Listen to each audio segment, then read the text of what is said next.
Korean Mafia boss couldn't believe it. Black cleaner's baby clung to him. The baby's scream pierced through the marble hallway like a siren.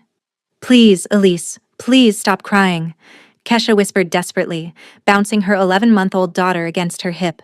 Sweat beaded on her forehead as she tried to soothe the wailing child. "Mama's got to work. Baby girl, please." But Elise only screamed louder, her tiny fist clenched, her face scrunched up and red with fury. What happens when a single mother's crying baby catches the attention of Seoul's most dangerous crime lord? Stay with me, because what unfolds next will leave you absolutely speechless. The other cleaners in the hallway shot Keisha nervous glances before quickly looking away, their bodies tensing as if preparing to flee at any moment. "You need to control that child," Mrs. Chin hissed, the head housekeeper's eyes darting toward the double doors at the end of the corridor, genuine terror flickering across her weathered face. "If he hears—" I know. Kesha's heart hammered against her ribs like it was trying to escape her chest entirely. She'd only been working at this mansion for 3 weeks. 3 weeks of scrubbing floors in one of Seoul's most dangerous households. 3 weeks of keeping her head down and her mouth shut. 3 weeks of pretending she didn't know exactly who Tae-jin Choi was. 3 weeks of walking on eggshells so thin she could hear them cracking beneath every step. "The nanny called in sick this morning," Kesha explained, her voice shaking so badly she could barely form the words. "I called everyone I know. Everyone. Nobody could watch her on such short notice. And I needed this job. I thought if I could just keep her quiet." "Thought wrong." Mrs. Chin snapped, her face pale as death itself. "Do you have any idea what kind of man?"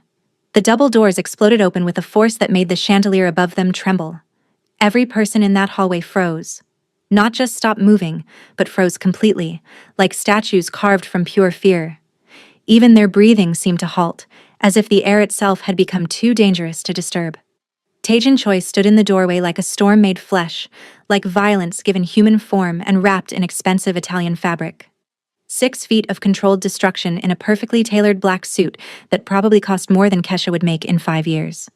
His jaw was clenched so tight that Kesha could see the muscle twitching beneath his skin. A small movement that somehow made him seem even more dangerous.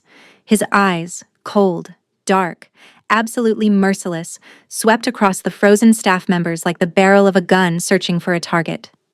"Who," he said quietly, terrifyingly quiet, "is making that noise?" His voice was soft, dangerously soft. The kind of soft that came right before something terrible happened. The kind of soft that made grown men confess to crimes they didn't commit. The kind of soft that had probably been the last thing 17 people heard before they stopped hearing anything at all. Keisha's blood turned to ice in her veins. Her stomach dropped somewhere down near her feet. Every cell in her body screamed danger. Run. Protect your child. But she couldn't move. Couldn't breathe. Could only stand there clutching Elise while her daughter continued to scream. Oblivious to the danger, her little body shaking with the force of her cries. I asked a question. Tae-jin took 1 step forward. Just one. But it felt like the temperature in the hallway dropped 20 degrees. Frost might as well have formed on the marble floors. The chandelier might as well have started swaying from the sheer force of his presence. It's mine, sir," Kesha forced out, her voice barely a whisper, barely anything at all. "My daughter. I'm so sorry. The nanny. Bring her here." Kesha's knees nearly buckled, every drop of strength drained from her legs. "Sir, I don't—" Repeat myself. Every survival instinct Keisha possessed, every alarm bell evolution had installed in the human brain, screamed at her to run, to grab Elise and sprint out of this mansion and never look back. To get on the first plane back to America and pretend South Korea didn't exist. But her feet moved forward instead, betraying every rational thought in her head, carrying her and her screaming baby toward the most feared man in Seoul's underground. The other staff members scattered like cockroaches when light hits them, disappearing into doorways and around corners so fast they might have never existed at all. Within seconds, the hallway was empty except for Keisha, Elise, and the man who could end both their lives with a single word. Keisha stopped 3 feet away from Tae-jin, her arms wrapped protectively around Elise, trying to shield her daughter with her own body even though she knew it was useless. Up close, she could see everything. The scar running along his left cheekbone.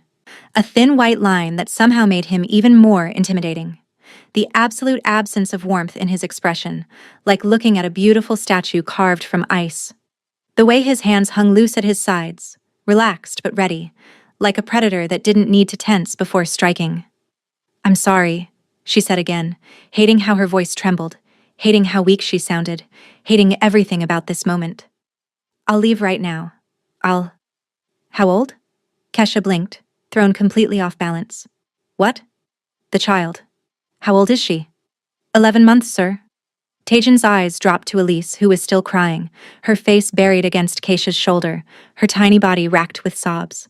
For a long moment he just stared. His expression didn't change, didn't soften. If anything, it became more focused, more intense. Like he was trying to solve a puzzle written in a language he'd forgotten. Then he did something that made Kesha's world tilt sideways, that made reality itself seem to crack and reform into something she didn't recognize. He reached out his hand, slowly, deliberately, palm up, fingers slightly curved, in a gesture that was almost gentle. "Don't." The word burst from Keisha before she could stop it, before her brain could catch up with her mouth. She immediately took a step back, clutching Elise tighter, her arms becoming a cage of flesh and bone around her daughter. "I mean, I'm sorry, sir, but she doesn't like strangers. She doesn't let anyone hold her. Not even my mother. She just screams louder if—" Tajin's hand remained extended, patient, waiting, like he had all the time in the world. Like he wasn't a man whose time was literally worth millions per hour. Like he was actually interested in holding a screaming baby instead of conducting whatever dark business usually filled his days. "Please," Kesha tried again, desperation making her voice crack. "She'll just—" Elise's head popped up from Keisha's shoulder. The crying stopped. Just stopped. Like someone had flipped a switch. Like the universe itself had decided to pause and watch what happened next. Kesha felt her daughter's body shift, felt those tiny hands releasing their death grip on her shirt and reaching out, grabbing toward Tajin like he was a lifeline instead of a man who'd allegedly killed 17 people with his bare hands, like he was safety instead of the most dangerous thing in this entire building. "No, baby. No." Kesha tried to hold on, tried to keep her daughter close, but Elise was squirming now, lunging toward this stranger with an urgency that made absolutely no sense. Fighting against Keisha's grip with surprising strength, whimpering with frustration, reaching those little hands toward Tajin like she'd die if she couldn't get to him. "Let her go," Tajin said quietly. "Sir, I don't think—" "Let her go." It wasn't a request. It wasn't even a command. It was just a statement of what would happen next, inevitable as gravity. Kesha's arms loosened despite every instinct screaming otherwise, despite every maternal alarm going off in her brain, despite everything she knew about keeping her daughter safe. And Elise, her baby girl who screamed when her own grandmother tried to hold her, who couldn't even tolerate the pediatrician touching her without a complete meltdown, who'd cried for 45 minutes straight when a kind stranger at the grocery store tried to make her smile, practically threw herself into Taijin Choi's arms. The silence that followed was deafening, more complete than any silence Kesha had ever experienced, the kind of silence that makes your ears ring, the kind of silence where you can hear your own heartbeat, your own blood rushing through your veins. Tajin stood there. This man who commanded an empire built on fear and blood and violence. This man whose name made grown criminals weep. This man who'd built his fortune on the backs of the dead and the terrified, with an 11-month-old baby girl clinging to his neck. Elise's tiny fists gripped his expensive suit jacket, probably wrinkling fabric that cost more than Kesha's car. Her cheek pressed against his shoulder, finding comfort in the hollow there like it had been made specifically for her. Her body relaxed completely, utterly trusting, utterly safe, utterly content. And Tajin. His expression cracked. Just for a second, just long enough for Kesha to see something that looked almost like shock, almost like wonder, almost like pain flash across his face before the mask slammed back down, before the ice reformed, before he became unreadable again. "She's calm?" he observed, his voice oddly neutral, almost confused, like he was reporting something he couldn't quite believe himself. Kesha couldn't speak. Her throat had closed up completely. Her brain simply refused to process what she was seeing, refused to accept this reality, refused to make sense of the impossible thing happening right in front of her eyes. Her baby, her difficult, particular, stranger-hating baby, was falling asleep in a Mafia boss's arms. If you're as shocked as Kesha right now, drop a comment below. What do you think is happening here? And if you're invested in this story, do me a favor. Hit that like button and subscribe so you don't miss what happens next. Trust me, you're going to want to see where this goes. Kesha swallowed hard, trying to find her voice, trying to find any words that made sense. Yes, sir. I don't understand. She never. What's her name? Elise. Taejin adjusted his hold on the baby slightly, supporting her more securely, his large hands gentle in a way that seemed completely at odds with everything Kesha knew about him. Elise made a small, contented sound, a little sigh of pure peace, and closed her eyes. She was falling asleep in a Mafia boss's arms in under 30 seconds flat. 30 seconds. It had taken Kesha 40 minutes to get her down for her nap that morning. Sir. Mrs. Chin's voice cracked from somewhere down the hallway, thin and terrified. Your meeting. The Busan representatives are waiting. They've been waiting for 20 minutes already. Reschedule it.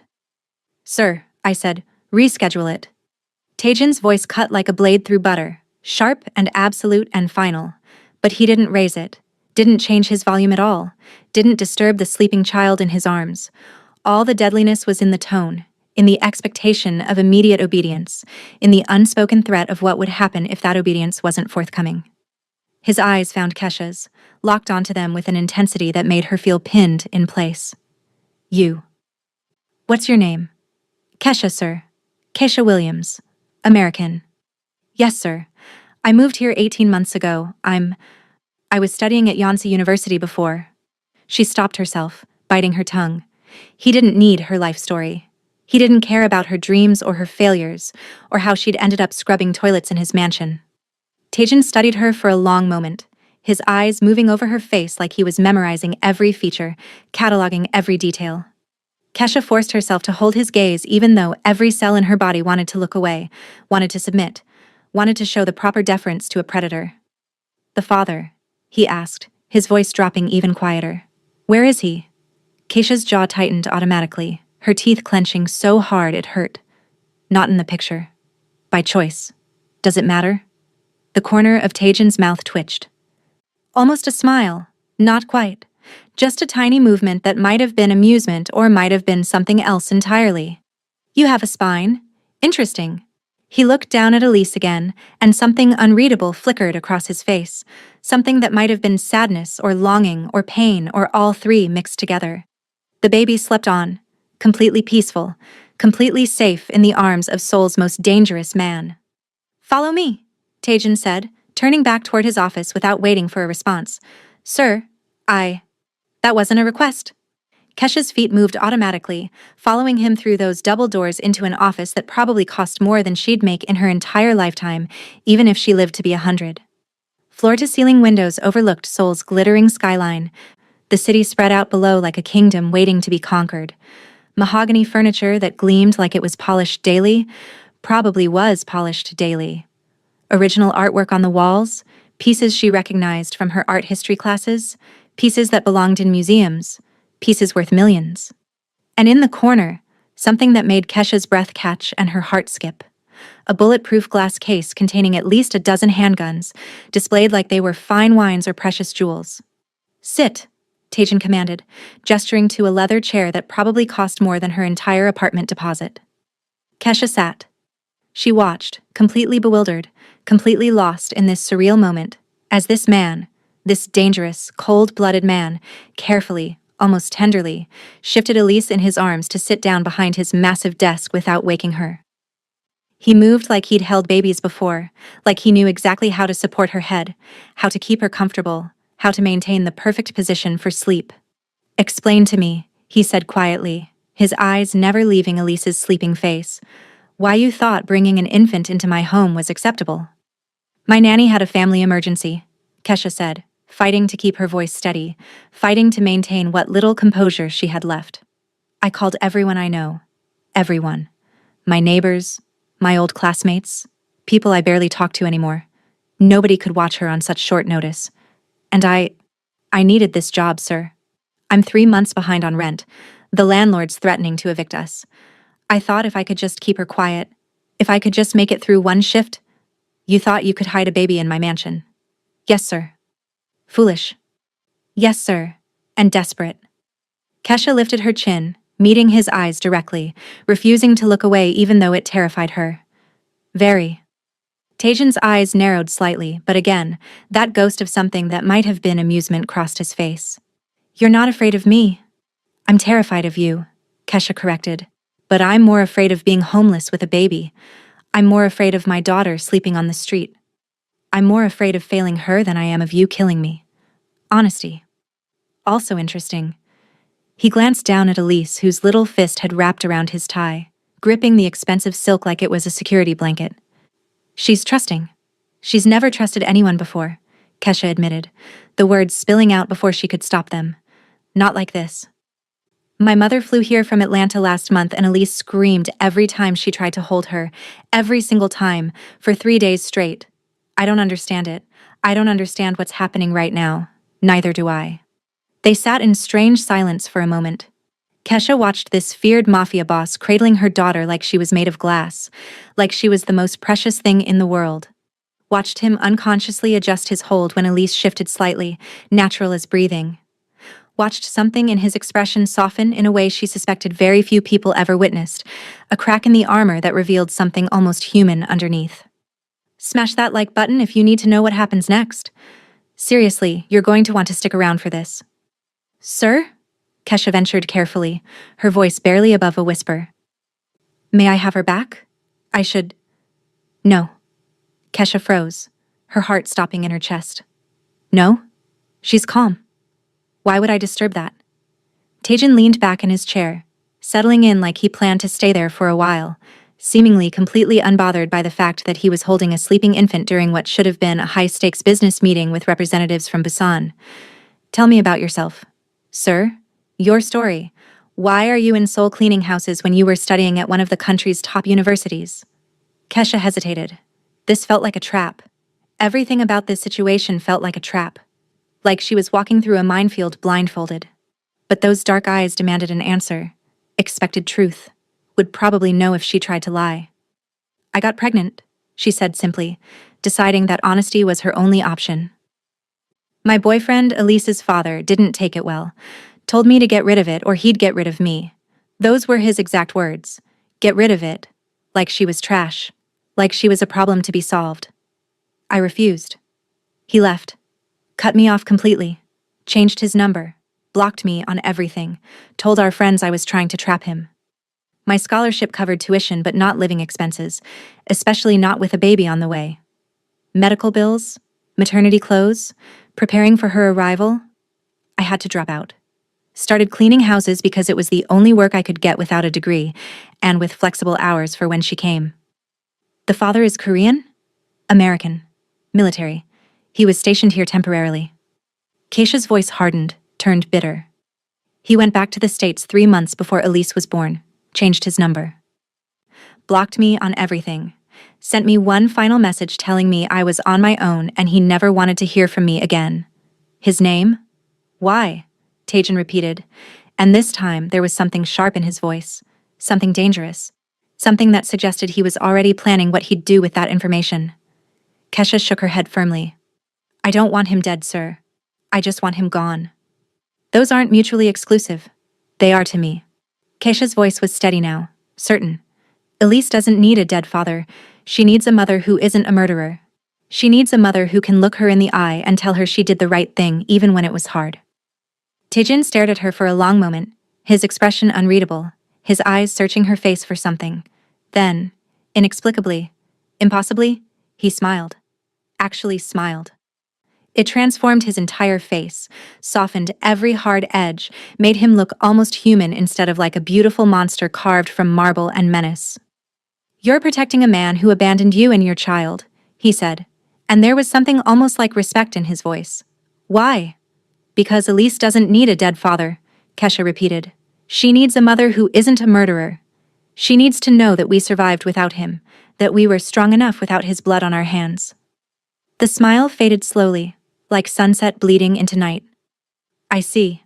May I have my daughter back now, sir? I'll leave. I understand. You'll need to fire me. I'll pack my things and... You're not fired. Kesha blinked, certain she'd heard wrong. I'm not. No. Tajan stood up carefully, moving with practiced precision, still cradling Elise like she was the most important thing he'd held in years. He walked around the desk, each step measured and deliberate, and with infinite care, with a gentleness that seemed impossible from hands that had killed, transferred the sleeping baby back into Keisha's arms. Elise stirred slightly but didn't wake, just made a small sound and nestled into Keisha's shoulder, seeking familiar warmth. In fact, Tajan continued, his voice taking on that tone that suggested his decision was already made and arguing would be pointless, your circumstances are about to change significantly. I don't understand. You will. Tajan returned to his desk and pressed a button on his phone, a small beep echoing in the vast office. Seojun, come to my office. Within seconds, the door opened.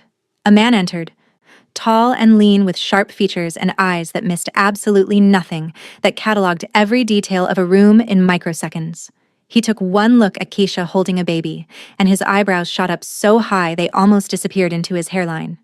Boss, he started, clearly confused. This is Keisha Williams and her daughter Elise, Tajan said, his voice casual, matter-of-fact, like he was discussing the weather instead of something that would apparently change Keisha's entire life. Effective immediately, Keisha is no longer part of the cleaning staff. Keisha's stomach dropped somewhere down near the floor. Sir, she's my new personal assistant. The room went silent. Completely, totally silent. Seojun's jaw actually dropped, his professional composure cracking completely. You're what? You heard me? Tajan's voice was calm, matter-of-fact, as if he hadn't just said something absolutely insane, as if he promoted cleaning staff to personal assistant positions every day. Kesha needs employment that accommodates her daughter. I need someone who isn't afraid to speak honestly to me. It's an efficient arrangement. Boss, with all due respect, Seojun started carefully, choosing his words like he was defusing a bomb. Is there a problem? The temperature in the room plummeted again, that same deadly cold that had filled the hallway earlier. Seojun immediately shut his mouth and shook his head rapidly. No, sir. No problem at all. Good. Tajan's eyes found Keisha's, held them with an intensity that made it impossible to look away. Your salary will be 15 million won per month. The apartment above the garage is vacant. You and Elise will move in tomorrow. Childcare will be provided on site. You'll work standard business hours. Your responsibilities will include managing my schedule, screening communications, and attending meetings as needed. Kesha couldn't breathe. 15 million won. That was more than $10,000 per month. That was more than she'd made in 6 months of cleaning. That was enough to save money, to plan for the future, to give Elise everything she needed. Sir, I can't. You can, and you will. Something flickered in his expression, something that might have been vulnerability or might have been pain. Consider it payment for something your daughter has reminded me of. What's that? Tajan looked at Elise, still sleeping peacefully in Keisha's arms, and when he spoke again, his voice was barely above a whisper. Raw and honest in a way that felt like witnessing something private. That not everyone sees a monster when they look at me. Stay tuned for what happens next. Subscribe so you don't miss the next part of this incredible story. You're going to want to see where this relationship goes. Kesha didn't sleep that night. How could she? 24 hours ago, she'd been scrubbing toilets in a borrowed uniform 2 sizes too big, dodging eviction notices slipped under her apartment door, wondering if she'd have to choose between feeding Elise or keeping the electricity on. Now she was sitting in a luxury apartment with marble countertops that gleamed like ice, stainless steel appliances that probably cost more than her college tuition, and a view of the Han River that made the city look like something out of a dream. Watching Elise sleep in a brand new crib that probably cost more than Kesha's entire life savings. This is crazy, she whispered to herself, to the empty room, to the universe that had apparently decided to turn her life upside down. This is absolutely crazy. This doesn't happen. Things like this don't happen to people like me. Her phone buzzed on the granite countertop, the sound impossibly loud in the quiet apartment. A message from an unknown number. Be ready at 8 a.m. Seojun will brief you on your duties. Dress professionally. TC. Tajan Choi had her number. The Mafia boss had her personal phone number. Had probably had one of his people pull her file, her background check, everything about her. Kesha's hands shook as she typed back. Yes, sir. 3 dots appeared, then disappeared. then appeared again, like he was typing and deleting and typing again. The baby. She slept well? Kesha stared at her phone like it had grown a second screen, like reality had fractured and reformed into something unrecognizable. Was Seoul's most feared crime lord really asking about her daughter's sleep schedule? Was this actually happening? Yes, sir. She's been out for 3 hours. That's a record. She usually wakes up every hour crying. Good. That was it. Just good. But something about that single word made Keisha's chest feel strange, made warmth bloom somewhere behind her ribs, made her smile despite everything, despite the insanity of this entire situation. Drop a comment if you think something deeper is going on here, because I'm telling you, this is just the beginning. The next morning came too fast. Kesha dressed in the only professional outfit she owned, a simple black dress she'd bought secondhand for university presentations 3 years ago, back when she'd thought her biggest worry would be thesis defenses and job interviews. She did her makeup carefully, trying to cover the dark circles under her eyes, twisted her hair into a neat bun, and tried to look like someone who belonged in a mafia boss's inner circle. She failed, spectacularly. The dress was slightly too big now. She'd lost weight from stress and irregular meals. The shoes were scuffed no matter how much she'd polished them. She looked exactly like what she was, a broke single mother playing dress-up. You look terrified, Seojun observed when he arrived at exactly 8 o'clock, punctual to the second.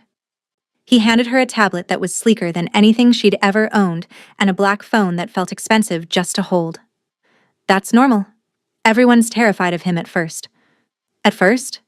Kesha adjusted a leash on her hip, trying to look more confident than she felt. When does that stop? It doesn't. You just get better at hiding it. Seojun's expression softened slightly when he looked at Elise, who was chewing on her fist and watching him with curious eyes. The boss arranged for a nanny. She'll be here in 10 minutes. Former intelligence officer, trained in child safety and security protocol. Your daughter will be safer than the president's kids. Why is he doing this? Kesha asked quietly, voicing the question that had kept her up all night. None of this makes sense. I'm nobody. I'm just a cleaning woman with a baby who happened to cry in the wrong hallway. Seojun studied her for a long moment, his eyes searching her face like he was trying to decide how much to tell her. The boss doesn't explain himself. Ever. But I've worked for him for 8 years and I've never seen him react to anyone the way he reacted to your daughter yesterday. Whatever she did. Whatever he saw in her. He shook his head, clearly struggling to find words. It changed something. I don't know what, but something fundamental shifted. Before Kesha could respond, before she could ask what he meant, the doorbell rang. The nanny was a woman in her 50s, with kind eyes, and the posture of someone who could probably kill you with a chopstick and make it look like an accident. Her name was Ms. Huang, and within 5 minutes, Elise was giggling in her arms like they'd known each other forever, like Ms. Huang was her favorite person in the world. She's precious, Ms. Huang said warmly, bouncing Elise gently. We'll have a wonderful day together. Don't worry about a thing. Kesha's throat tightened with emotion she couldn't quite name. She doesn't usually... I know. Seojun briefed me. Ms. Huang smiled gently. But children sense energy, and right now, your baby feels safe here. That's all that matters. Safe, in a mafia compound. The irony wasn't lost on Kesha. Taejin's office was exactly as she remembered, intimidating, expensive, and somehow cold, despite the morning sunlight streaming through those floor-to-ceiling windows and painting the room gold. He stood by those windows now, phone pressed to his ear, speaking rapid Korean in a voice that could freeze hell itself. He looked up when she entered, his eyes moving over her in one quick, assessing glance, and held up one finger. Wait. Kesha waited, standing just inside the door like a student called to the principal's office. If those shipments aren't in Busan by Friday, Taejin said into the phone, his voice dropping to something deadly, something that made the hair on Kesha's arms stand up. I'll personally ensure you spend the rest of your very short life regretting it. Are we clear? A pause. Silence that stretched like pulled taffy. Excellent. He ended the call and turned to face her fully. His eyes traveled over her appearance once, quickly, professionally, noting everything. You look nervous. I am nervous, sir. Don't be. You're here because your daughter has better judgment than most adults I know. He moved to his desk, his movements fluid and controlled, and gestured for her to sit. Today, you observe. Watch everything. Ask questions. Learn how I work. Yes, sir. And Keisha? Sir? Stop calling me sir every sentence. Taejin is fine when we're alone. Her eyes widened. She felt her heart skip a beat. I don't care what you think. I care what I tell you to do. But there was no heat in his voice. Almost like he was testing her. Like this was some kind of exam she didn't know she was taking. Say it. Say what? My name. Keisha's heart hammered against her ribs like it was trying to escape. This felt dangerous. Intimate in a way that made her skin prickle, that made the air between them feel charged. Taejin, she forced out, her voice barely steady. His expression didn't change, but something flashed in his eyes. Satisfaction, maybe. Or something deeper. Better. Now, we have 4 meetings today. 2 with legitimate business partners, 2 with people who would kill me if they thought they could get away with it. Your job is to take notes and watch body language. Tell me afterward what you noticed. You want me to analyze people? Your daughter saw something in me that no one else sees. Taejin's voice was quiet, thoughtful. I'm curious if you inherited that same instinct. Hit that subscribe button because this story is about to get intense. You don't want to miss what's coming. The first meeting was with a tech CEO who kept glancing at Kesha like she was a bomb that might explode, like her presence was some kind of test he didn't understand. Taejin negotiated a partnership deal worth billions of won without raising his voice once. He was smooth, calculated, terrifying in his precision. Every word was chosen carefully. Every pause was deliberate. He moved through the negotiation like a chess grandmaster who could see 20 moves ahead. The second meeting was with an older man covered in tattoos that crawled up his neck and disappeared under his collar. Yakuza, Kesha realized with ice flooding her veins. They spoke in a mixture of Korean and Japanese that she couldn't follow, but she didn't need to understand the words to understand the dynamic. Taejin's entire demeanor changed. Harder, colder, more dangerous. Less businessman, more predator. The kind of man who could order someone's death between bites of lunch. When the man left, when the door clicked shut behind him, Taejin turned to her with that same assessing gaze. What did you notice? Keisha hesitated, second-guessing herself. The tech CEO was afraid of you, but the Yakuza boss respected you. There's a difference. Go on. The CEO kept looking at me because he was trying to figure out our relationship. If I'm someone important to you, someone you care about, he'll try to use that somehow. Leverage or information or something. The Yakuza boss never looked at me once. He already knew I was irrelevant to the negotiation. A secretary. Background noise. Taejin's lips curved into something that might have been a smile. Not bad. What else? The tech CEO is going to try to renegotiate in 3 months, Kesha continued, gaining confidence.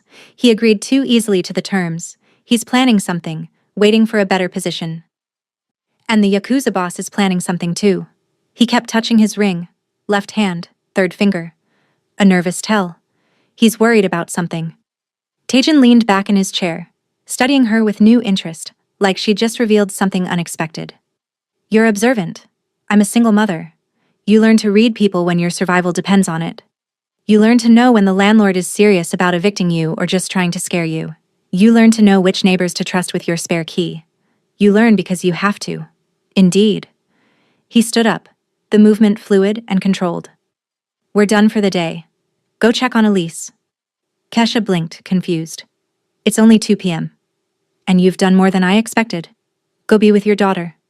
She didn't need to be told twice, but as she reached the door, as her hand touched the handle, his voice stopped her. Kesha. She turned. Taejin stood by the window again, backlit by the afternoon sun streaming through the glass. For a moment, just a brief moment, he looked almost lonely, isolated in a way that money and power couldn't fix. Thank you, he said quietly. For what? For not running. Most people would have. Kesha thought about that for a moment, really thought about it. Then she smiled, small, but genuine. Most people don't have a baby who apparently thinks you're some kind of teddy bear. His laugh was unexpected, brief, but real. A sound that transformed his face completely. Get out of here before I assign you more work. The weeks that followed fell into a strange rhythm that somehow became normal. Kesha learned the business, both the legitimate side that dealt in real estate and tech investments, and the parts that existed in shadows, that dealt in things she tried not to think about too carefully. She sat in meetings with gang leaders who had bodies buried in foundations, and corporate executives who wore $1,000 suits and had blood on their hands too. Just different kinds. She watched Taejin command rooms with nothing but his presence, watched men twice his age defer to him, watched him build and destroy with equal ease. And every evening, without fail, he stopped by the apartment to see Elise. She's growing, he observed one night, crouching down as Elise toddled toward him on unsteady legs, her little arms outstretched for balance. She grabbed his finger with both hands, laughing with pure joy, and he steadied her gently. She's walking, Kesha exclaimed, her heart swelling with pride and happiness. Taejin, I see. His voice was soft, reverent, filled with wonder. He scooped Elise up and she immediately patted his face with her tiny hands, exploring his features with innocent curiosity. Look at you, he murmured, getting so strong, so brave. Kesha's heart did something complicated in her chest, something she tried not to examine too closely. You're good with her, she said quietly. I had a sister once. She was small like this. His jaw tightened, muscles tensing beneath skin. A long time ago. What happened? She died. I couldn't protect her. The words hung in the air like smoke, like ghosts. I'm sorry, Kesha whispered. Don't be. It made me what I am. He looked at Elise, something raw and painful crossing his face, something that looked like old grief never fully healed. But your daughter, she doesn't see what I am. She just sees me. Maybe that's because she knows who you actually are? Keisha said softly. Taejin's eyes met hers, dark and intense. And who is that? I'm still figuring that out. Comment below. Do you think there's something romantic brewing here? Because I'm starting to wonder. Everything changed on a Tuesday. Kesha was reviewing contracts in Taejin's office, trying to understand the legal jargon, when Seojun burst through the door without knocking. Gun already drawn, safety off, expression pure controlled panic. Boss, we have a problem. Kim's crew The window exploded. Glass rained down like deadly snow, thousands of shards catching the afternoon light as they fell. Keisha screamed as Taejin dove across the desk with inhuman speed, slamming into her, dragging her to the floor. His body covered hers completely, sheltering her, as bullets tore through the office like angry hornets. Wood splintered. Glass shattered. The world became chaos and noise and terror. Stay down, he roared, his voice cutting through the gunfire. More gunfire. Shouting in Korean. The sound of cars screeching outside, engines revving. More shots. Taejin was on his phone instantly, barking orders. Hwang, secure the baby. Now. Lock down the apartment. Full protocol. He looked down at Keisha, his face inches from hers, close enough that she could see flecks of gold in his dark eyes. Are you hurt? She shook her head, too shocked to speak, her ears ringing from the gunfire. Good. He rolled off her with practiced efficiency. A gun appearing in his hand like magic, like it had always been there. Seojun, perimeter. 3 vehicles, Kim's men, they're not leaving until... Another explosion, closer this time, shaking the entire building. Pictures fell from walls. The chandeliers swayed dangerously. They're coming inside, Taejin said calmly. Too calmly. Like this was just another Tuesday. Like people tried to kill him every week. He grabbed Keisha's face in both hands, forcing her to look at him, to focus on him instead of the chaos. Listen to me very carefully. You're going to crawl to that door. You're going to run to your apartment. You're going to lock yourself and Elise in the panic room. The code is 0815. Do you understand? What about you? I'll handle this. Taejin. Now move. Kesha crawled. Glass cut her palms, her knees, leaving bloody trails on the marble floor. She didn't care. She just needed to get to Elise, needed to protect her baby. Behind her, she heard Taejin's voice drop into something that wasn't quite human, something that sounded like death-given voice. You just made the last mistake of your lives. Then gunfire erupted like thunder, like the end of the world. Kesha ran faster than she'd ever run in her life, her lungs burning, her heart threatening to explode. She burst into the apartment where Ms. Hwang already had Elise in her arms, both of them heading for the reinforced back room, moving with practiced efficiency. Inside, Ms. Hwang commanded, her voice sharp and professional. The panic room was small, but secure. Steel walls thick enough to stop bullets, no windows, reinforced door. Ms. Tiu, Huang punched in a code and the door sealed with a heavy thunk that sounded like a vault closing. Elise was crying, her little face red and scared. Kesha grabbed her, holding her tight against her chest, rocking her desperately. "It's okay, baby, it's okay. Mama's here. Mama's got you. You're safe." But outside, the gunfire continued, screaming, explosions that shook the walls. And Keisha realized with absolute certainty that if Taejin died tonight, something inside her would break. Something fundamental would crack and never heal. "Please," she whispered into Elise's hair, into the darkness of the panic room. "Please let him be okay. Please." 20 minutes felt like 20 hours. Every second stretched into eternity. Every gunshot made her flinch. Every scream made her hold Elise tighter. When the door finally opened, when the heavy locks disengaged with a mechanical click, Keisha nearly collapsed with relief so intense it made her dizzy. Taejin stood there, covered in blood. Some his, mostly not. His suit was torn, fabric hanging in strips. His face was cut, a gash across his cheek bleeding freely. But he was alive, standing, breathing. "You're safe," he said. Not a question, a statement that needed confirmation, that needed to hear her voice. "We're fine. Are you?"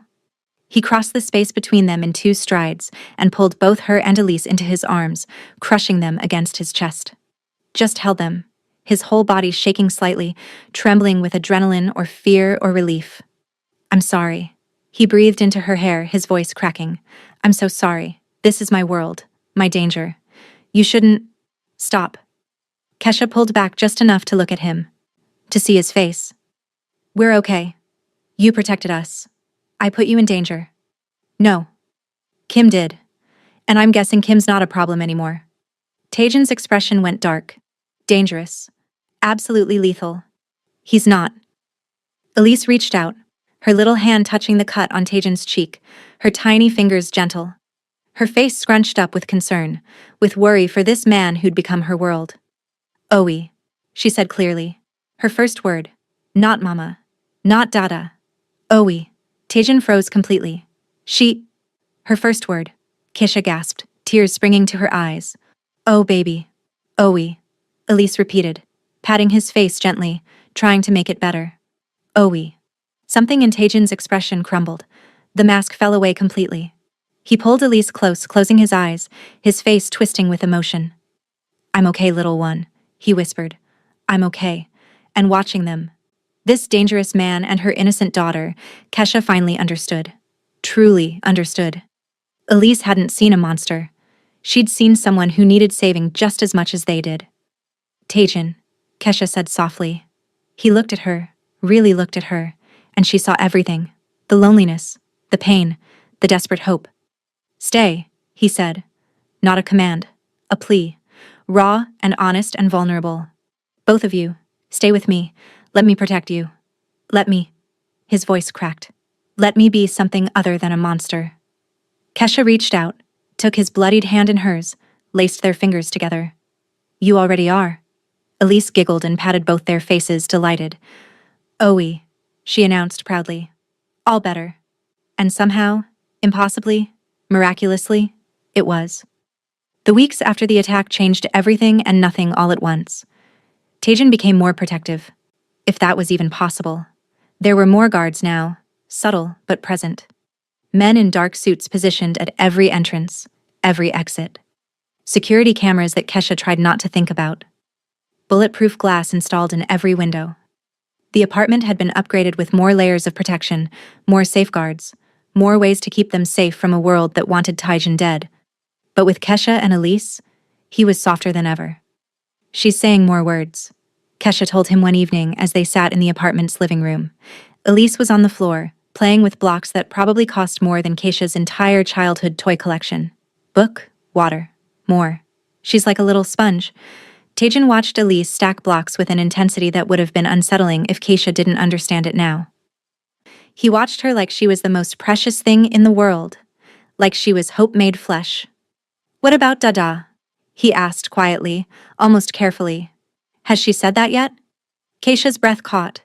They hadn't talked about this, hadn't defined what they were to each other, what he was to Elise.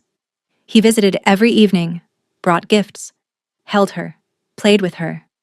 but they'd never discussed the labels, the titles, the implications. No, Kesha said softly. Not yet. Taejin nodded, something flickering in his expression. Disappointment, maybe. Or understanding. She has a father. Even if he's absent. I don't want to. You don't want to what? Kesha asked, setting down the report she'd been reviewing. Overstep. Taejin's jaw tightened. I know what I am. What I do. I know I have no right to want. Elise chose that moment to toddle over to Taejin, her little arms reaching up. Up! She demanded. Up!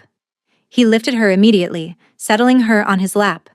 She grabbed his face with both hands, squishing his cheeks together, and giggled. Silly, she declared. Kesha's heart clenched. You have every right, she said quietly. You've been here every single day. You've protected us, provided for us, loved her when her actual father couldn't be bothered to even acknowledge her existence. Taejin's eyes met hers over Elise's head. And you?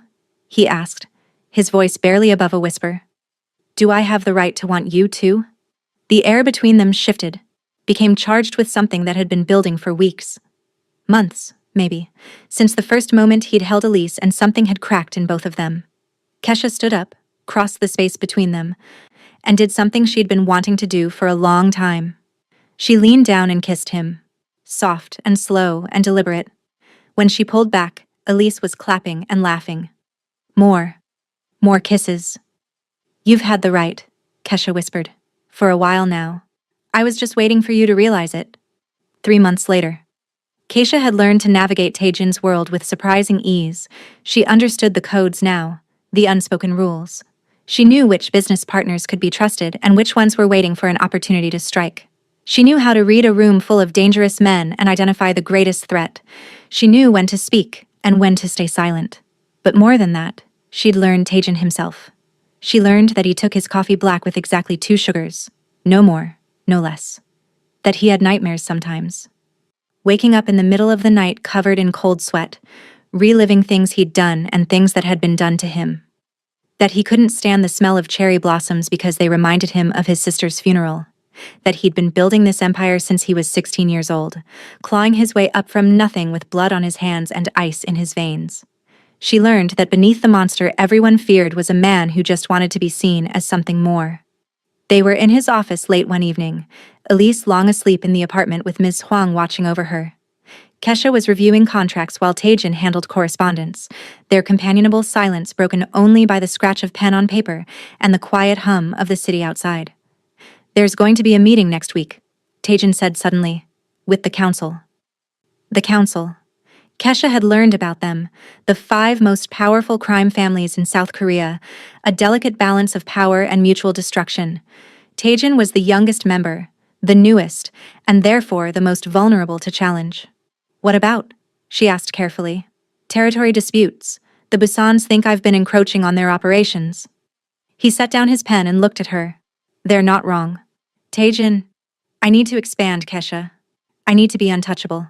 Because if I'm not, if there's even a hint of weakness, they'll come for me. And when they come for me, they'll come for you. For Elise. So, what are you going to do? What I always do. He stood up, walked to the window, his reflection ghostly in the glass. Make them more afraid of attacking me than they are interested in my territory. Kesha set down the contract she'd been reading. That's a temporary solution. Fear only lasts as long as you're the scariest thing in the room. What are you suggesting? Alliances. Real ones. She stood up and joined him at the window. You've been operating alone, keeping everyone at arm's length because you don't trust anyone. But what if you gave them a reason to want you to succeed? What if you made yourself valuable instead of just terrifying? Taejin turned to look at her. Really look at her. You want me to play politics? I want you to survive. Kesha met his gaze steadily. I want Elise to grow up with you in her life. I want us to have a future that doesn't involve running or hiding or waiting for the next attack.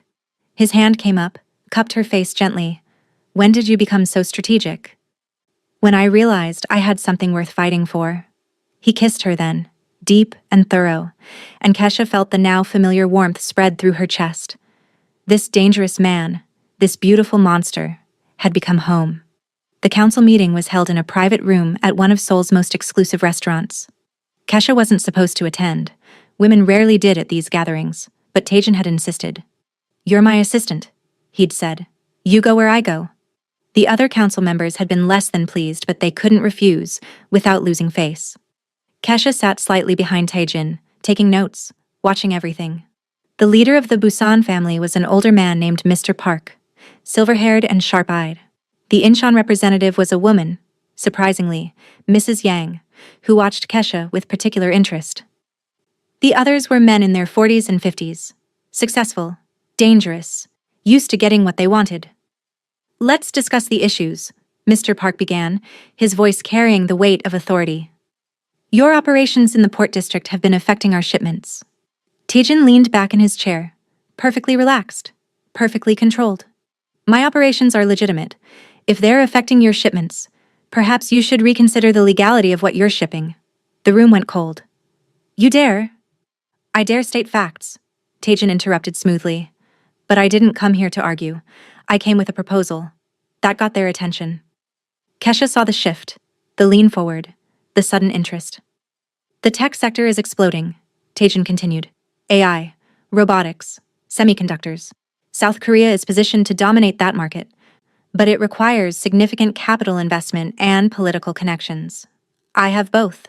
What I'm proposing is a joint venture. We pool resources, create a legitimate tech consortium, and use it to expand our influence in legal markets." "Why would we need you for that?" Mrs. Yang asked, her voice like silk over steel. "Because I've already secured the contracts." Tajan nodded to Kesha, who pulled out a folder and distributed copies. 3 major government deals, pending approval. With council backing, approval is guaranteed.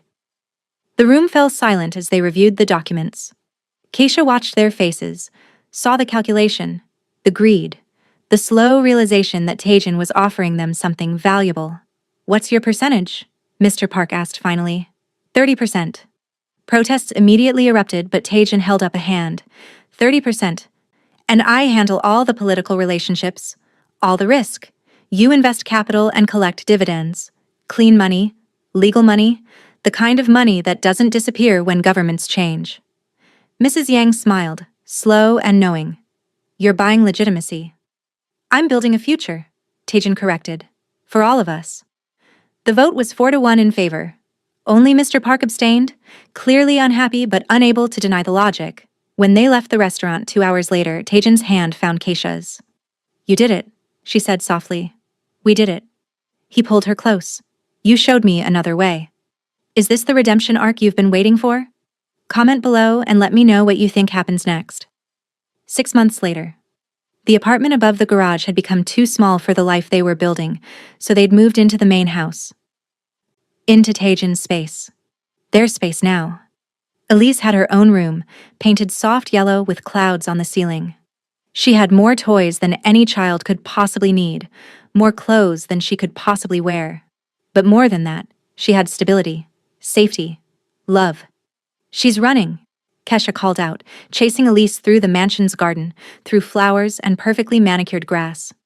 The toddler shrieked with laughter, her pigtails bouncing as she ran on chubby legs straight toward her favorite person in the world. "I've got her."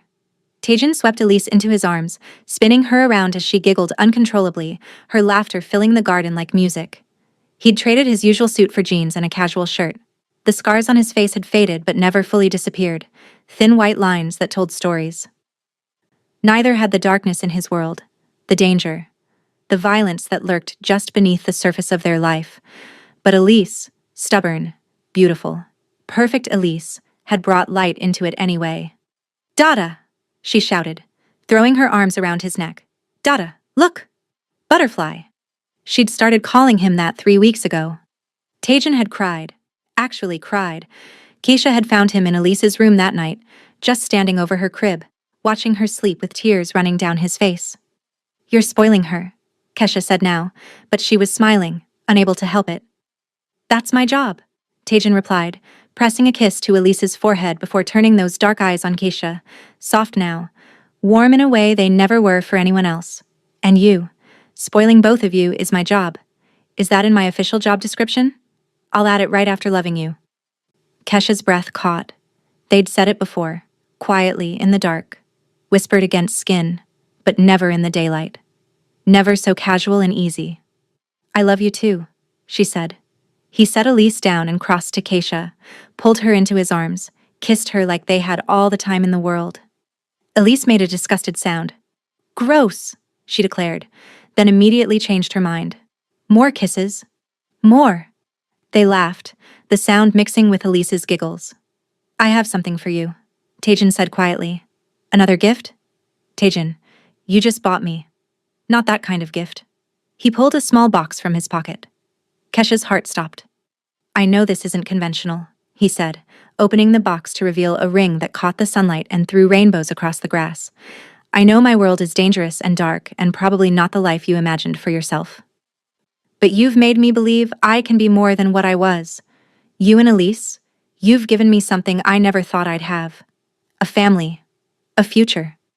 He took a breath, and for the first time since she'd known him, he looked nervous. Kesha Williams, will you marry me? Will you let me be Elise's father? Will you build this impossible life with me? Keisha couldn't speak. Tears were streaming down her face. Happy tears. Overwhelmed tears. Yes, she finally managed. Yes. Of course, yes. He slid the ring onto her finger and Elise cheered like she understood what was happening. Mama and Dada, she announced. Family. Family, Taejin agreed, pulling them both close. His family? The one thing he'd never thought he deserved but somehow had been given anyway. That evening, as they sat together in the garden watching Elise chase fireflies, Keisha thought about how far they'd come. From that terrifying first meeting to this moment of perfect peace. From desperation and fear to love and hope. What are you thinking about? Taejin asked, his arm around her shoulders. How none of this makes sense, Kesha said honestly. How we shouldn't work. How this should never have happened. But it did. But it did, she agreed, leaning into him. And I wouldn't change a single thing. Elise ran back to them, her hands cupped carefully. Look! Lightning bug! She opened her hands and the firefly flew away, its light blinking in the gathering dusk. They watched it go. This small moment of beauty in a world that could be so dark. I need to tell you something, Taejin said quietly. Kesha looked up at him, saw the seriousness in his expression. What? I'm stepping back. From the council. From the operations. I'm promoting Seojun to handle the day-to-day. I'll still oversee the legitimate businesses, but the rest... His jaw tightened. I want to be here. With you. With Elise. I don't want to miss her childhood because I'm too busy being a monster. Kesha's throat tightened with emotion. You're sure? I've never been more sure of anything. He looked at Elise, who was now lying on the grass looking up at the stars beginning to appear. She sees me as her father. I want to be worthy of that. I want to be the man she believes I am. You already are, Kesha whispered. I'm trying to be, he corrected. Every day I'm trying. They sat in comfortable silence as the garden filled with the songs of evening crickets and the soft glow of more fireflies. Elise eventually fell asleep between them, her small body warm and trusting. 2 years later. The transformation of Taejin Choi became the stuff of legend in Seoul's underground, the feared crime lord who'd walked away from the darkness, who'd chosen a different path. Some called it weakness, others called it wisdom. But to those who knew the truth, it was simply love. The tech consortium had exploded beyond anyone's expectations. What had started as a way to legitimize dirty money had become a genuine empire of innovation. Taejin's name was now associated with cutting-edge AI development, not bodies in the Han River. He spoke at business conferences instead of ordering executions. He wore suits to board meetings, not to intimidate rivals. But the most remarkable change wasn't in his business empire or his reputation, it was in his home. Mama, Elise called out, now a confident 3-year-old with her mother's eyes and her father's determination. Mama, Dada says I can have a puppy.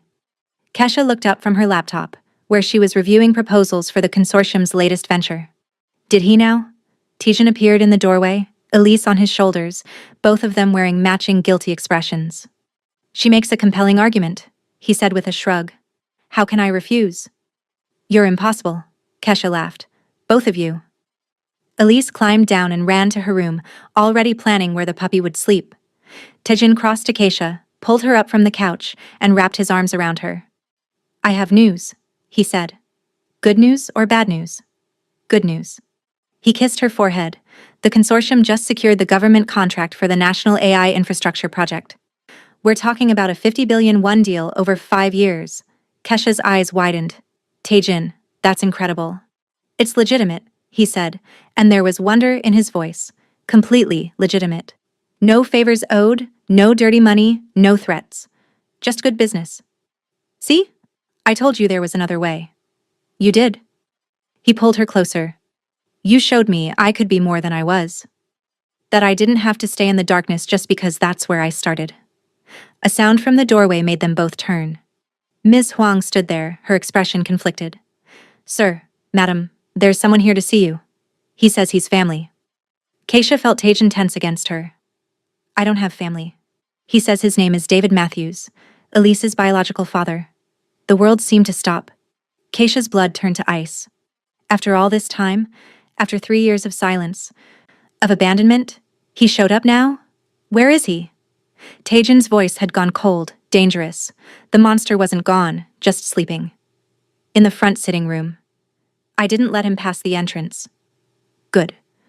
Taejin started to move, but Kesha grabbed his arm. I'll handle this, she said firmly. Kesha. I said I'll handle it. She walked to the sitting room with her head high and her heart hammering. David Matthews stood by the window, older than she remembered, thinner. He turned when she entered, and she saw the shock on his face. Kesha, you look different. 3 years will do that, she said coolly. What do you want, David? He had the grace to look ashamed. I heard you were here, that you'd done well for yourself. I wanted to see Elise. I wanted to... No. The word came out sharp and final. Keisha, please. I made a mistake. I was young and stupid and scared. You were a coward, Kesha corrected. You told me to get rid of my baby or you'd get rid of me. Those were your exact words. Do you remember? I was wrong. I know that now. But she's my daughter. I have rights. You have nothing. Kesha's voice was steel. You signed away your rights when you abandoned us. Legally, financially, emotionally. You don't get to show up now because you heard I'm not struggling anymore. I want to make it right. You can't. Kesha felt Taejin's presence behind her. Silent support. There's no making this right. Elise has a father. A real one. One who's been there every single day since she was 11 months old. One who holds her when she has nightmares, who reads her bedtime stories, who teaches her to be brave and kind. That's not you. David's jaw clenched. I could fight this. Get a lawyer. Taejin stepped forward then, and David actually flinched. You could try, Taejin said quietly. But I should warn you, I have excellent lawyers, the best money can buy. And I have something else you don't. What's that? I have love for that little girl. Real love. The kind that stays even when things get hard. The kind that doesn't run. So go ahead. Get your lawyers. Spend your money. But you'll lose. And even if by some miracle you didn't, even if you somehow got visitation rights, you'd have to look that beautiful child in the eyes and explain why you abandoned her before she was even born. David looked between them, seeing the unified front, the unshakable bond. His shoulders slumped. I just wanted to know she was okay, he said quietly. She's better than okay, Kesha said, her voice softening slightly. She's happy, healthy, loved. She has everything she needs. The best thing you can do for her is leave. Let her have the life she deserves without the confusion of a father who couldn't be bothered to care until it was convenient. David nodded slowly. You're right. He looked at Kesha one more time. I am sorry. For what it's worth. It's not worth much, Kesha said, but I accept it. Now please go. After he left, Kesha sagged against Taejin, the adrenaline draining. You okay? He asked softly. Yeah. Actually, yes. For the first time, I'm completely okay. She looked up at him. He doesn't get to haunt us anymore. He's just a stranger who shares some DNA. You're her father. Taejin kissed her, slow and deep and full of promise. And you're going to be my wife, in 3 weeks. The wedding was small, intimate, just close friends and the few family members Kesha had left. Seo-jun was the best man. Ms. Huang cried through the entire ceremony, and Elise, wearing a little white dress that matched Keisha's, carried the rings down the aisle with solemn importance. Do you, Taejin Choi, take Keisha Williams to be your lawfully wedded wife? I do. His voice was steady, certain. Absolutely. And do you, Keisha Williams, take Taejin Choi to be your lawfully wedded husband? Keisha looked at this man, this former monster who'd become her everything. I do. Then by the power vested in me, I now pronounce you husband and wife. You may kiss your bride. And he did. While Elise cheered and clapped, while their friends celebrated, while the world kept turning and life kept moving forward. That night, after the celebration, after Elise was tucked into bed dreaming of cake and dancing, Kesha and Taejin stood on the balcony looking out at Seoul's glittering lights. Do you ever regret it? He asked. This life? Me? Never, Keisha said without hesitation. Do you regret leaving your old life behind? Every day I wake up with you and Elise. I'm grateful I did. He pulled her close. You saved me, you know. Both of you. We saved each other. And that was the truth of it. Not a fairy tale of a princess and a monster, but a real story of broken people finding wholeness together, of a desperate woman and a dangerous man who'd somehow built something beautiful from the ashes of their separate struggles. This is what redemption looks like, Kesha thought again, wrapped in her husband's arms. Not a grand gesture or a single moment of change, just daily choices. Just love. Just trying to be better than you were yesterday. And as they stood there, with their daughter sleeping peacefully inside, and their future stretching out before them full of possibility, Kesha knew that sometimes the most unexpected bonds really were the ones that saved us. All of us. So what do you think? Drop your thoughts in the comments. Was this the love story you were expecting? Like this video if you want to see more stories like this, and subscribe because we've got even more incredible content coming your way. Share this with someone who loves a good redemption story, because this community grows when you help spread these tales. Until next time, remember, sometimes the most unexpected bonds are the ones that save us. Sometimes the people we're most afraid of are the ones who need us most. And sometimes, just sometimes, a baby's trust can change everything.